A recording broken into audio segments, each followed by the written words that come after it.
du coltan acheté provient des mines occupées par le M23. Une enquête de Global Witness révèle que Traxys a acheté du coltan provenant de la RDC et introduit illégalement au Rwanda, et lié au financement du M23.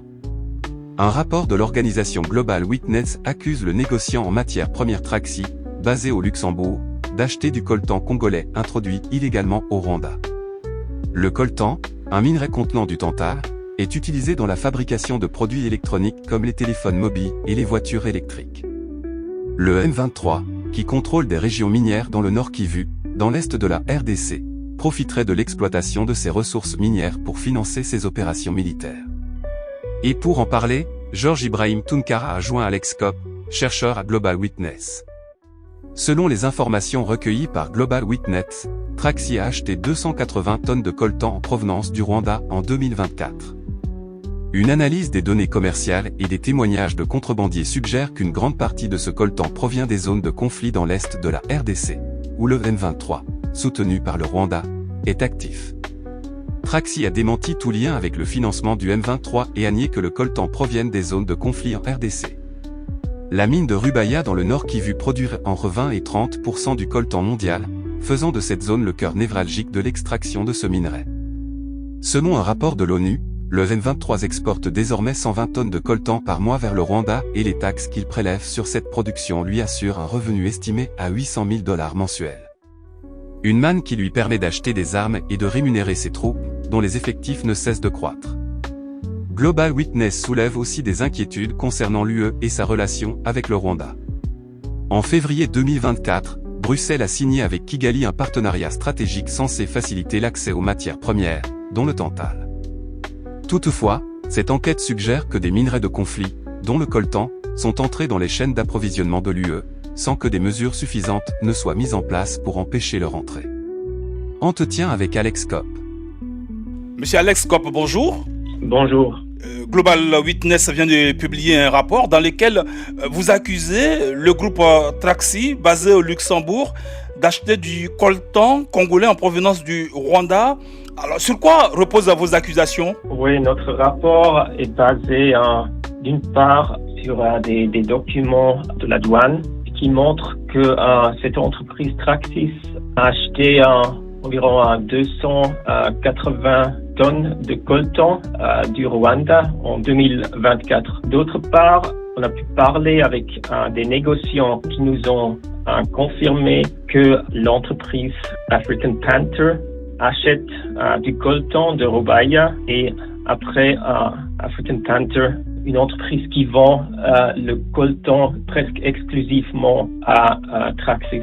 Alors African Panther, c'est un groupe qui est lié au Rwanda, c'est ça? C'est une entreprise rwandaise, basée en Rwanda. Alors Traxys nie cependant que le coltan dont vous parlez provienne des zones de conflit en République démocratique du Congo.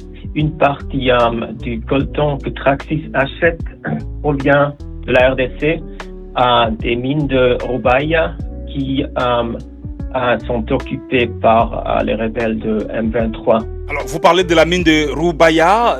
Quelle est l'importance de cette mine dans tout ce qui se passe dans l'est de la République démocratique du Congo?